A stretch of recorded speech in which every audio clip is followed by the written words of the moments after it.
À ce jour, les projets de covoiturage initiés directement par les municipalités restent rares au Québec.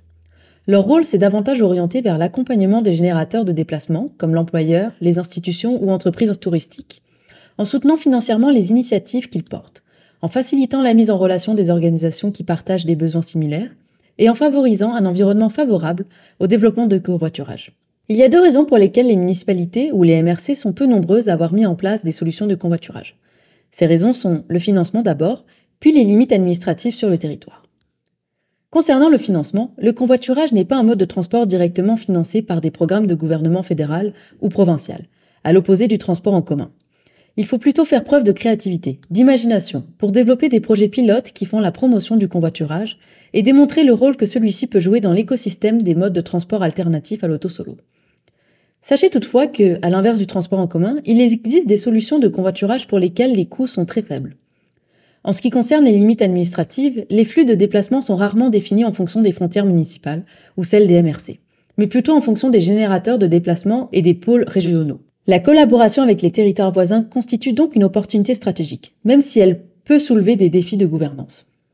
Toutefois, certains acteurs publics, au Québec ou à l'international, ont mis en place des projets pilotes novateurs qui pourraient inspirer d'autres territoires.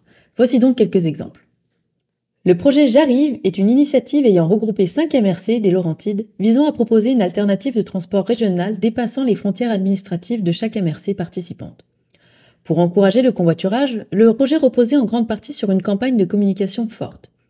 Elle valorisait les bénéfices du convoiturage et des incitatifs financiers attractifs, couvrant une grande partie des frais de déplacement des conducteurs, tout en respectant les limites de la législation en matière de convoiturage.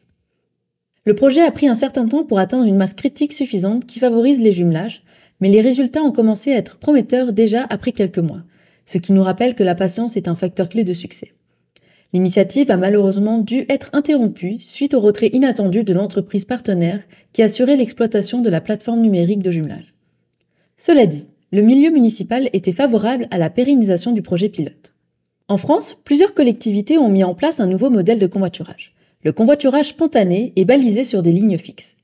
Cette approche repose sur des lignes fixes de convoiturage comparables à un service d'autobus, sur lesquelles sont aménagées des stations où des passagers peuvent être embarqués ou déposés.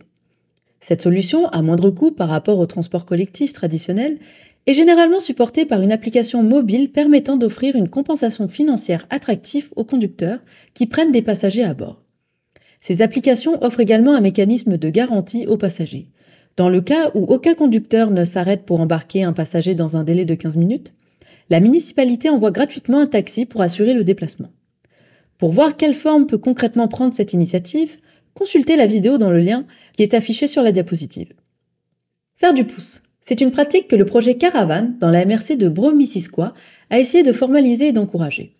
Nous en avons parlé plus tôt dans l'exemple inspirant que nous vous avons présenté pour ce module. Cette formule reprend la plus ancienne forme de convoiturage existante, la rendant pratique et sécuritaire, et est très adaptée aux municipalités et milieux ruraux à faible densité. L'initiative est directement inspirée d'un projet mis en place en France, Réseau Pouce. Les collectivités qui mettent en place ce type de projet aménagent des stations d'autostop officielles munies de panneaux signalétiques ou de dispositifs lumineux qui signalent la présence de passagers en attente à des endroits stratégiques.